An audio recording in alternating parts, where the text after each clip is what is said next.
I'm delighted to be joined now by Deputy PM Oliver Dowden, the Conservative MP for Hertsmere. Mr Dowden, lovely to see you this morning. Thank you for joining me. Let's kick off with Lee Anderson then. Good morning, Camilla. Is he an Islamophobe as far as you're concerned? No, I don't believe that Lee Anderson is an Islamophobe, but Why words are you suspending matter, him and the then? choice of words that he used, the choice of words that he used was not appropriate. He was given the opportunity to apologise, didn't take that opportunity, and therefore the Chief Whip took the decision to remove the whip from him. But why would you remove the whip from him when you say he isn't an Islamophobe?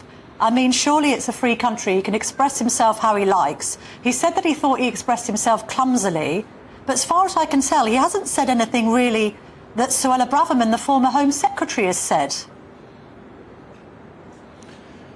Well, I think the difference between what he said and what Suella said was about specifically targeting one individual. Believe me, I have huge problems with Sadiq Khan. I experience it pretty much every day, his war on the motorists or his failure to build houses in London because of his absurd affordability requirements. But linking the two through religion, and I think that's something that Lee himself has accepted. He was given that opportunity to apologise, and he didn't do so, so the whip has been suspended. Why wasn't the whip suspended from Zach Goldsmith during the 2016 campaign, or at least why wasn't he sanctioned by the Tory party when he made very similar remarks about Sadiq Khan? He said about the London mayor that he was giving cover to extremists. He said Sadiq Khan had, quotes, given platforms, oxygen and even cover over and over again to those who seek to do our police and capital harm. He then suggested that Khan had, quotes, tried to silence questions about his links to extremists by shamelessly accusing anyone who raises them of being Islamophobic.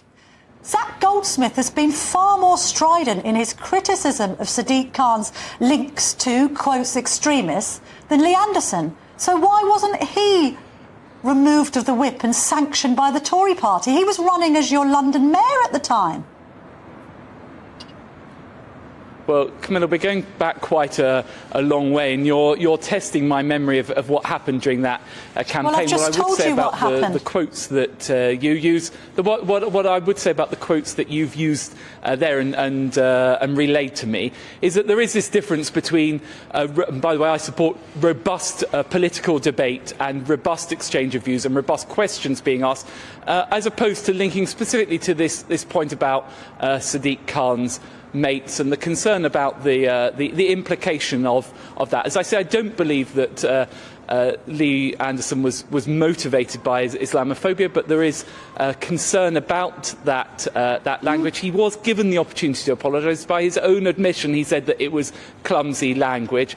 His failure to do so led to the whip being suspended from him. But I'm just pointing out the inconsistency in the disciplinary process here, that Zach Goldsmith said actually in stronger terms that Sadiq Khan was linked to extremists than Lee Anderson has, and yet he faced no sanction. Is it maybe that you feel that Lee Anderson isn't quite the right fit for the Tory party, that he's a bit rough around the edges, that he speaks his mind, and it's all a bit too sort of honest for the constituency and indeed for the Tory public? No, I mean, nothing could be further from the truth than that. And actually, I have great sympathy and indeed agree with the underlying sentiments, although I wouldn't choose their language, from both Suella Braverman and from Lee Anderson.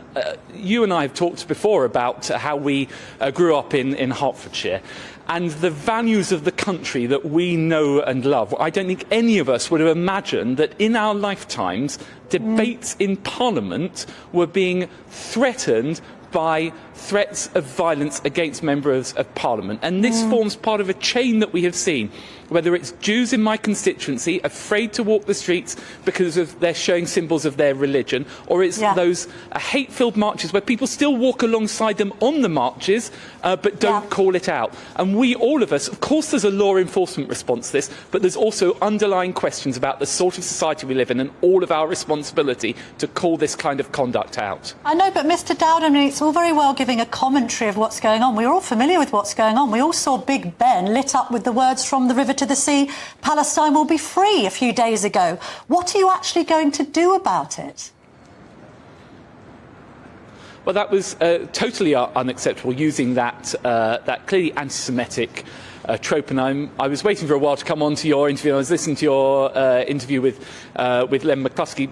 There still seems to be some sort of equivocation about that. It is undoubtedly anti-Semitic. The police are obviously operationally independent, but I know that the Home Secretary has taken this up with the police. What I would say in relation to a lot of these, and I often find myself discussing this with constituents, just because immediate action isn't taken doesn't mean action isn't being taken. So, for example, it is a case that there have been over 600 arrests. There are over 200 ongoing live investigations in relation to some of these offensive conduct. For example, one of them has been publicised, these people that were wearing the parachutists' insignia on their clothing. So action is being taken. It's not always obvious that that is being taken immediately. Well, but shouldn't it have been taken immediately in the case of projecting onto Big Ben? I mean, that is probably one of the most recognisable London landmarks. Shouldn't it have been taken at the time? I mean, shouldn't the police have stopped it? Yes, I totally agree with you. I totally agree with you, and they should have done. And the Home Secretary has made that point to the police. Obviously, we live in a society, and I think it is right, the society, we live in a society where the police are operationally independent. They have to take the decisions as to how they conduct their operations, but the Home Secretary has left the police in no doubt at all that they should take action in respect of this. But this must be frustrating for you, because we read in the Sunday Express today that this operation to police these marches is costing 30 million. I had your former colleague, Suella Braverman, in the studio a few weeks ago saying the police have the powers to stop this, and they aren't using them. So how much pressure is the Prime Minister and others piling on the police to say use these powers, stop these marches, stop people from chanting these anti-Semitic slogans in the street? Because I'm afraid the government does look quite weak on this. We had Tower Bridge closed down yesterday. We've got these offensive slogans projected onto Big Ben. Why aren't the government doing more? Why aren't you forcing the police to use the powers they have?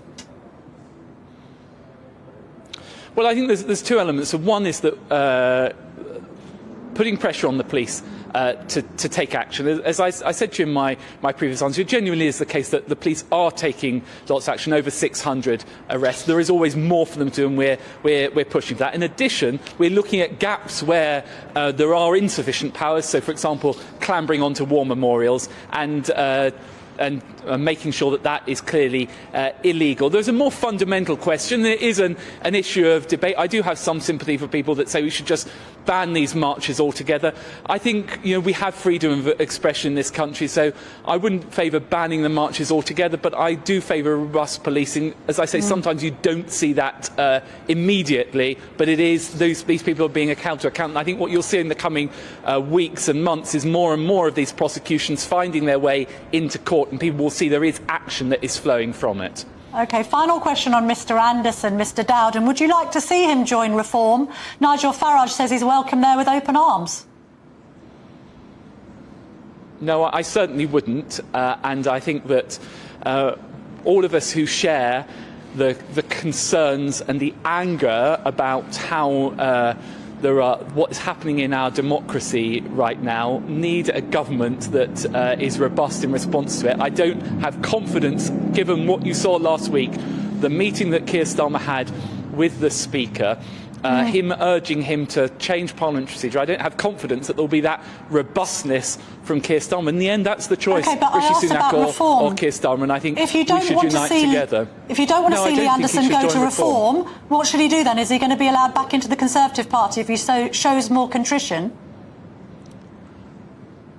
Well, that's a matter for the Chief Whip, but we set out the reasons why the Whip was drawn was that failure to apologise. That's a matter for Lee Anderson. You can't rule out him having the Whip returned.